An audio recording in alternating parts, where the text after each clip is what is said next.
0459 455 555. Was David Cameron wise to offer us a referendum on the EU? Maybe you are of the opinion that as frustrating as the EU can be, we are still as a country better off in it.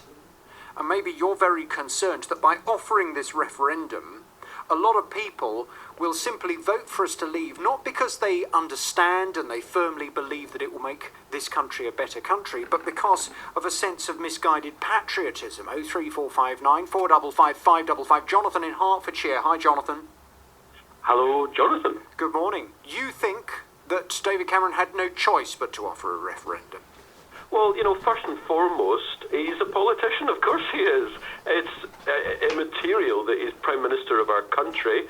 He's a politician, he's there to get votes, and he's leader of the Conservative Party. And the fact is, 2 years ago, there was an anti-EU fervent going around, and he knew that he was going to lose a heck of a lot of support within his own party in the approach to the May 2015 general election.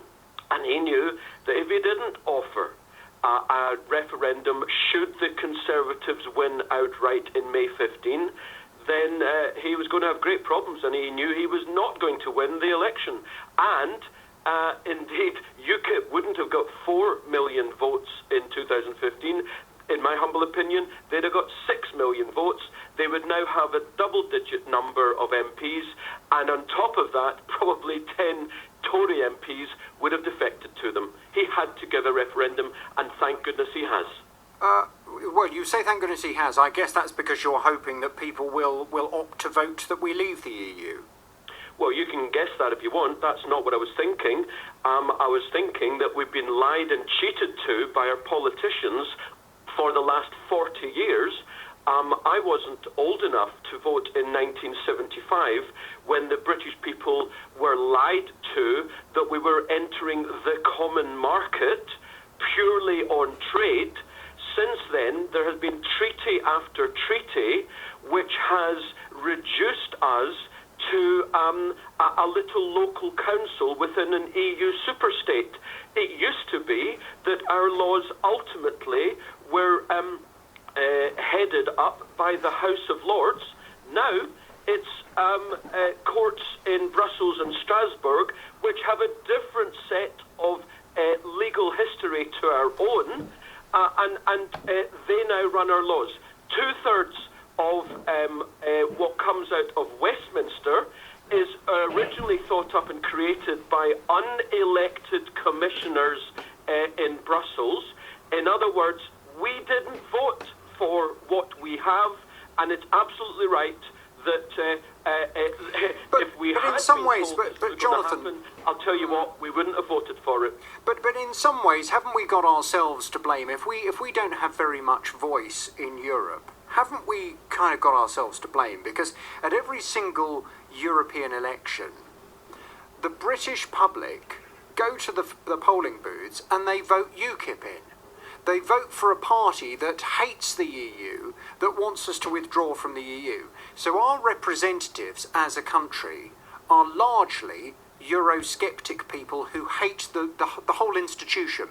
So we're being represented by those people in Europe. So if we're not getting much of a voice, if we're not having things our way, is it not partly because of that? There are two issues here. One, when we go to the general election polls, we basically have little option. It's Labour or Conservative, ultimately. And the vast bulk of the elected MPs for those parties are pro-EU.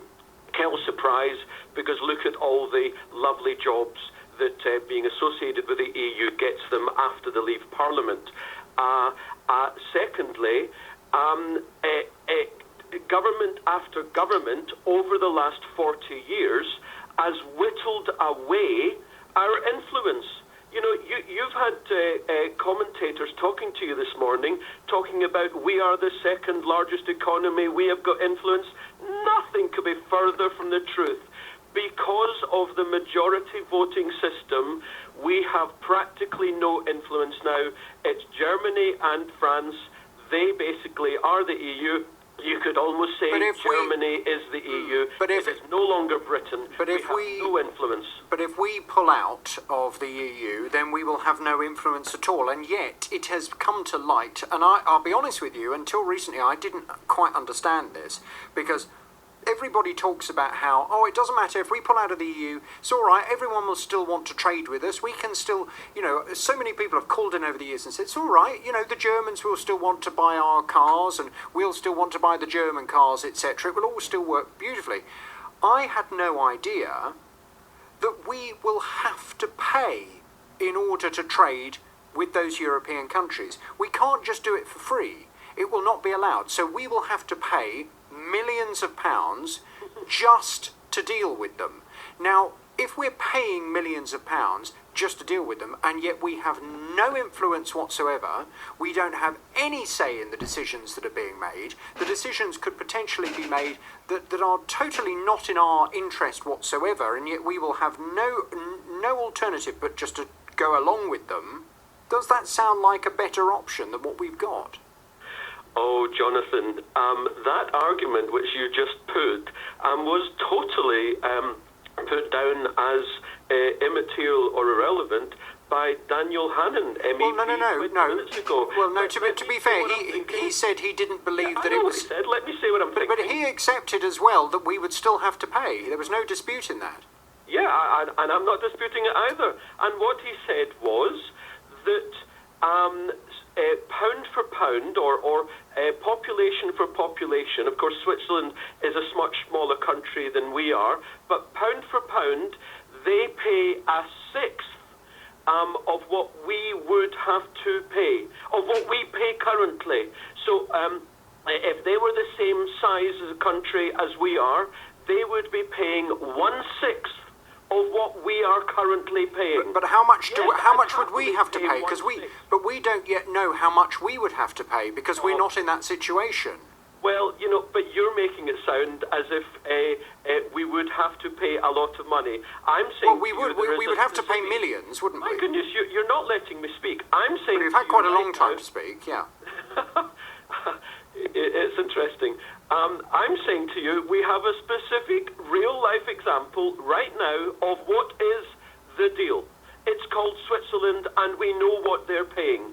Therefore, it's not entirely hypothetical to assume that we would pay something similar, that we would pay a sixth of what we are currently paying, and on top of that, the trade would continue, and on top of that, we would be able to do trade deals with India and China, the two fastest growing economies on the planet. Jonathan, thank you very much. And if what Jonathan says is correct, then it sounds attractive. If none of our trade will be affected whatsoever, if we can still carry on trading in the same way, and yet we pay a sixth of what we're paying at the moment, then it sounds attractive.